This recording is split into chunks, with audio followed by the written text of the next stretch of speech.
The S-Class is one of the most luxurious and high-tech cars on sale, so when Mercedes announces they're going to make a new one, it really is a very big deal. And so here are the CarWow top 10 things you need to know about the brand new Mercedes S-Class.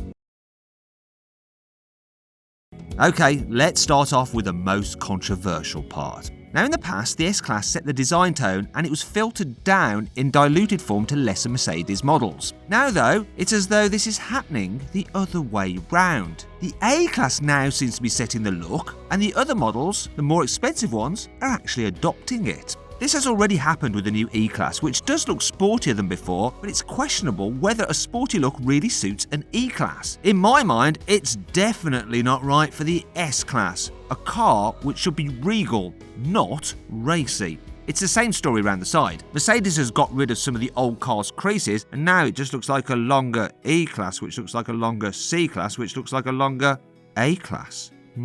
Also, the new car's brake lights are wide and thin instead of tall and round, a bit like what you get on the CLS. But that's what I think. What do you think? Let me know in the comments below whether you like this new design or not.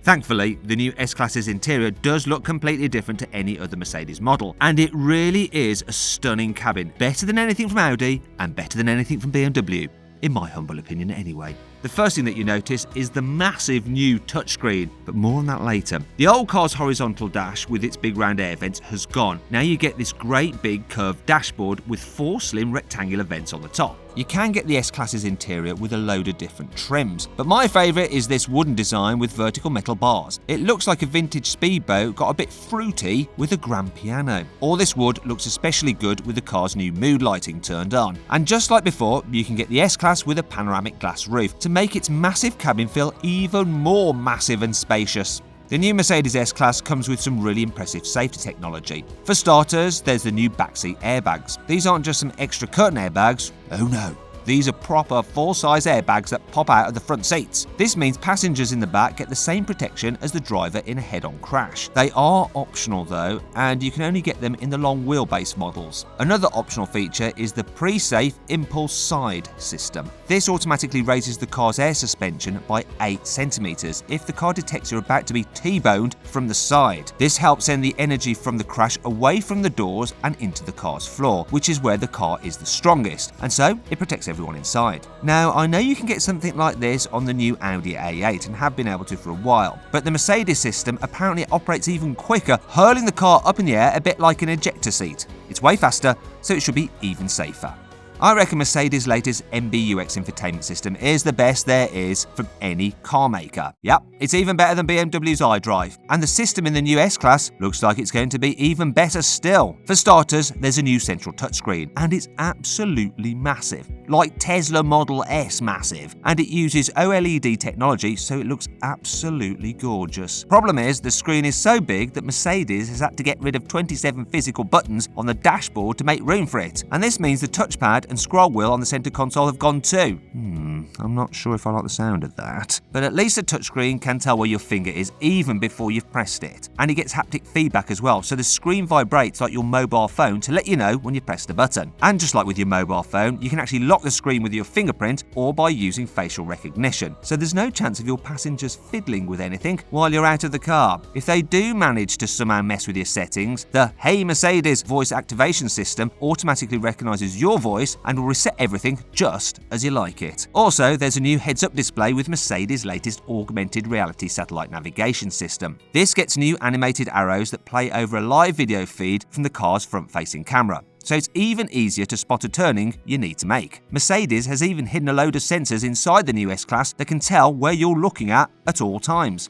So if you twist your head to look out the back, the car will automatically open the rear sunblind so you can see out. It's almost as though it can read your mind. Mercedes has fitted the new S-Class with some of the most high-tech seats ever made. They come with up to 19 electric motors each. Madness! There are 8 to adjust the seating position, 5 fans to keep your backside cool, and there's an extra motor to open and close the rear-facing 12-inch screens. There are another 4 motors that work with the seat's inflatable air pockets to do 10 different kinds of massage. The seats even have special built-in vibration pads called exciters. Ooh, that sounds rude. Now these actually work like mini subwoofers, so you can actually feel the bass from the Burmester stereo through your back. And it's not just people in the front getting all the toys, you can get the new S-Class with a range of different backseat layouts. There's a regular 3-seat bench, and you can get electric reclining outer seats if you pay a bit extra. Or there's the first class seating, which gives you 2 uber luxurious outer seats and a centre console with the same posh trim as the dashboard. Finally, there's the chauffeur pack, which lets you slide and fold the front passenger seat all the way forward for maximum rear legroom.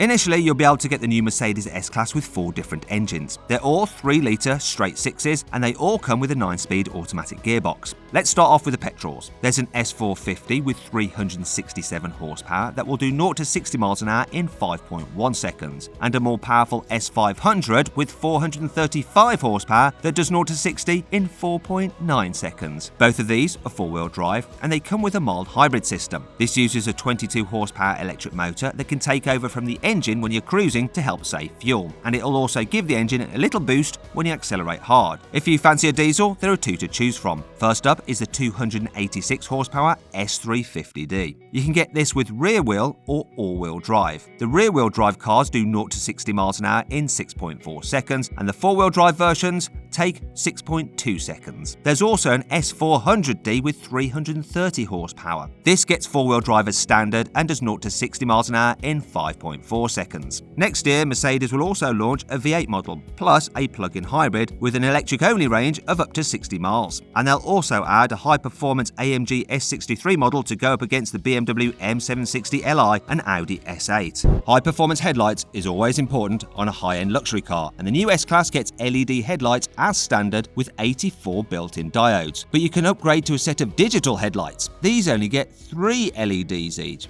However, they also come with 1.3 million tiny mirrors to project the light exactly where you need it. These mirrors let the new S-Class shine light directly at pedestrians to make sure you spotted them, or it can display warning symbols on the road ahead, a bit like the lights you can get in the new Audi e-tron Sportback. Wait a minute, it used to be that Mercedes pioneered new technology, not Audi. What's going on here? Anyway, the S-Class's system uses data from the satellite navigation to angle the headlights down slightly when you're getting close to the top of a hill, so you don't blind people driving up the other side. The car's interior mood lighting is also pretty high-tech. Now it works as a kind of warning system. For example, if there's a car in your blind spot, the lighting on the door closest to it will flash red to make sure you've seen it. One of the biggest changes for the new S-Class is the option of rear wheel steering. This steers the back wheels in the opposite direction to the front wheels at low speeds, so you can make really tight turns in town. Mercedes says that with the system fitted, the new S-Class has pretty much the same turning circle as an A-Class. However, when you're on the motorway, this system steers all 4 wheels in the same direction to help make the car feel really stable. Also, when you're going at over 100 miles an hour, the air suspension lowers automatically by 20mm to make the car even more planted, though this obviously only matters to Germans who drive on the Autobahn. If you do lots of long distance work, you'll be pleased to know the new S-Class is also capable of level 3 autonomous driving. Now this is basically a nerdy way of saying it can accelerate, brake, steer and change lanes for you on the motorway automatically, just like a Tesla can then. You can even take your hands off the wheel for short periods, if that's legal in your country. But you can't just have a nap behind the wheel. Oh no. The car will make sure you're still paying attention by using 2 cameras that constantly monitor your eyes. Freaky that, isn't it? Mercedes will also introduce a feature that lets you park the car itself in a multi-story car park. It's called the Intelligent Park Pilot function, and it'll work even without someone in the driver's seat because you can control the car using your phone. Once again, that's another feature I'm pretty sure debuted on the new Audi A8 a few years ago. That doesn't really matter though, as this won't be legal to use everywhere and it'll only work in certain high-tech car parks. Shame. Mercedes has spent loads of time in the wind tunnel making the new S-Class as aerodynamic as possible. This isn't to make the car go faster, it's to make the car quieter when you're on the motorway. For starters, you can get the new S-Class with hidden door handles to reduce drag. And the new 18 to 21-inch alloy wheels have also been designed to slip through the air without producing too much turbulence. Mercedes has also fitted special vents inside the wheel arches. These blow hot air from around the engine past the wheels to smooth the airflow underneath the car. Even the struts that make the car's body stronger when you have a glass roof fitted have been moved to improve aerodynamics. Now they're tucked away above the exhaust. All this means the new S-Class produces less drag than the old car, even though it's bigger. Finally, we need to talk about the price. Now, Mercedes hasn't said how much the S-Class will cost when it goes on sale, but it's the brand's flagship, so it ain't gonna be cheap. Entry-level cars, if you can really call them that, will cost from around £80,000, and that's without any fancy upgrades. Get ready to spend more than $100,000 if you want a more powerful engine and all the latest infotainment and safety technology. Long wheelbase models will obviously cost even more, and the upcoming AMG S63 versions will be getting on for around £150,000.